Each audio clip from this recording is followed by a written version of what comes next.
They are a collection of peace activists who don't belong to any political group. They come from more than 20 countries with the objective of breaking Israel's 5-year blockade of Gaza.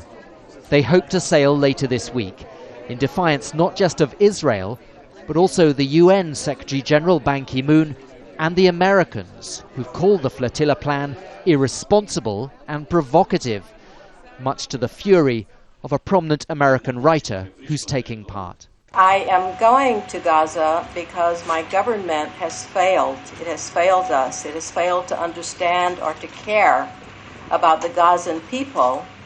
But worse than that, our government is ignorant of our own history in the United States. For instance, when black people were enslaved for 300 years, it took a lot of people from outside of our communities to come to help free us. It's just over a year since 9 Turkish activists were shot dead by Israeli soldiers who stormed on board a previous convoy bound for Gaza and were confronted by passengers wielding clubs and knives. That was an episode that Israel will not want to repeat. This time Israel says the flotilla won't get through, but there will be minimal confrontation with passengers. At the end of the day, the flotilla cannot get to Gaza, and therefore we call on all involved to cancel it.